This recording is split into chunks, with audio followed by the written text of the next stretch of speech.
Hello बच्चों। तो next हमारा टॉपिक है एप्लीकेशन ऑफ इलेक्ट्रोनेगेटिविटी। ठीक है, तो जो इलेक्ट्रोनेगेटिविटी की एप्लीकेशन है वो किसके लिए यूज़फुल है, उससे हमें एलिमेंट का जो मेटेलिक है, नॉन मेटेलिक करेक्टर है उसकी पोलैरिटी क्या है, ठीक है, इन सब का पता लगता है हमें। तो फर्स्ट है metallic and non metallic character. ठीक है, metallic and non metallic character. जैसे कि आपको पता है, अगर हम लेफ़्ट टू राइट मूव करते हैं पीरियोडिक टेबल में, तो सबसे पहले इसकी इलेक्ट्रोनेगेटिविटी क्या होती है, इंक्रीज़ होती है। दूसरा मैं बता देती हूँ, कंक्लूजन ही बता देती हूँ अब आपको, आयनाइजेशन एनर्जी भी इंक्रीज़ होती है लेफ़्ट टू राइट जाने में। थर्ड है कि इलेक्ट्रॉन गेन इंथैल्पी भी क्या होती है, लेफ़्ट टू राइट जाने में इंक्रीज़ होती है। ठीक है, सारी वैल्यू क्या होती है, लेफ़्ट टू राइट पीरियड में जाने से इंक्रीज़ होती हैं। ठीक है, तो और तीसरा था इसमें नॉन मेटेलिक करेक्टर इंक्रीज़ होता है लेफ़्ट टू राइट जाने में। नॉन मेटेलिक करेक्टर क्या होता है, इंक्रीज़ होता है, सॉरी। ठीक है, नॉन मेटेलिक करेक्टर क्या होता है, इंक्रीज़। मतलब यहाँ पे मेटल की बहुत ज़्यादा मेटल्स पाएंगे जाएंगे, जैसे alkali metal, alkaline metal, D block element में मेटल्स पाए जाएंगे। फिर बाद में जैसे आप पी ब्लॉक में जाएंगे तो पी ब्लॉक में नॉन मेटेलिक जो करेक्टर है वो ज़्यादा होंगे। ठीक है, दूसरा है, अगर हम टॉप टू बॉटम जाएंगे तो क्या होगा, एक तो जो इलेक्ट्रोनेगेटिविटी है वो क्या होगी, डिक्रीज होगी, क्योंकि क्या हो गया, नंबर ऑफ शेल्स बढ़ रहे हैं इसमें। दूसरा है आयनाइजेशन इंथैल्पी भी क्या होगी, डिक्रीज होगी। ठीक है, और तीसरा क्या है, इलेक्ट्रॉन गेन इंथैल्पी भी क्या हो रही है, डिक्रीज हो रही है। और फोर्थ पॉइंट है इसमें कि जो मेटेलिक करेक्टर वो क्या होगा, इंक्रीज होगा डाउन द ग्रुप जाने पे। ओके, तो आई होप आपको ये समझ आ गया होगा। आप अपनी लाइंस में भी लिख सकते हो इसको। ठीक है, फिर है दूसरा एप्लीकेशन इसका, polar and non polar bond.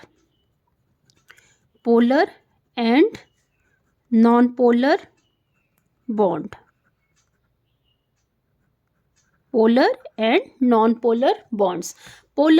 Polar का मतलब ही है जिसमें, पोलर का मतलब क्या होगा, जैसे पोलर का मतलब होता है जिसमें दो पोल बनते हैं, मतलब पॉजिटिव, और जैसे नॉर्थ पोल और साउथ पोल है ना, वैसे ही पोलर में दो बॉन्ड बनते हैं।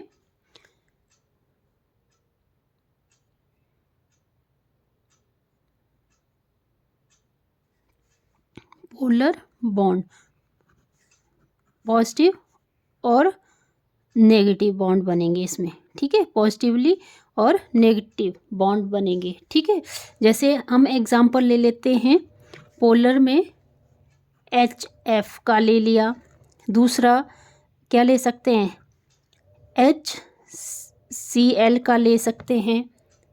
तो आपको पता है जिसकी इलेक्ट्रोनेगेटिविटी ज़्यादा होगी वो क्या करेगा, इन एटमों को अपनी तरफ क्या करेगा, वो इसकी इलेक्ट्रोनेगेटिविटी ज़्यादा है तो ये क्या करेगा, जितने भी एटम हैं उनको अपनी तरफ खींचेगा ये। ठीक है, तो यहाँ पे अपनी तरफ इलेक्ट्रॉन को खींचेगा तो ये पार्शली नेगेटिव होगा और यहाँ पे पार्शली पॉजिटिव होगा, यहाँ पे पार्शली नेगेटिव होगा और यहाँ पे पार्शली पॉजिटिव होगा, मतलब दो पोल बन रहे हैं। ठीक है, तो ये जो इलेक्ट्रोनेगेटिविटी का कंसेप्ट है, इससे हमें पता लग रहा है, पोलर बॉन्ड का पता लग रहा है, नॉन पोलर बॉन्ड का पता लग रहा है, कौन से जो मॉलिक्यूल्स हैं वो पोलर बॉन्ड बनाते हैं, कौन से नॉन पोलर बनाते हैं। ठीक है, आई होप आपको समझ आ रहा होगा। फिर है ये नॉन पोलर। नॉन पोलर से ही पता लग रहा है जिसमें कोई पोल नहीं बन रहे हैं। मतलब हम जो नॉन पोलर में क्या ले सकते हैं। और इसमें देखो इलेक्ट्रोनेगेटिविटी, मतलब यहाँ पे क्या कर रहा है, इलेक्ट्रॉन अपनी तरफ अट्रैक्ट कर रहा है, तो इसकी इलेक्ट्रोनेगेटिविटी क्या होगी, इसके कंपैरिजन में ज़्यादा होगी। और नॉन पोलर बॉन्ड में क्या है, इसमें एग्जांपल ले लो जैसे H2 Cl2 O2 S2। तो इसमें क्या है, जो नॉन पोलर बॉन्ड है, मतलब एक हाइड्रोजन का एटम है, एक दूसरे वाले हाइड्रोजन का एटम है, तो ये क्या कर रहे हैं, shared pair of electron equally, मतलब जितना ये शेयर करेगा उतना ही ये शेयर करेगा। और ये क्या है, एक जैसे एटम है, तो इसमें जो अट्रैक्शन है वो भी क्या होगी, इक्वल होगी। ओके,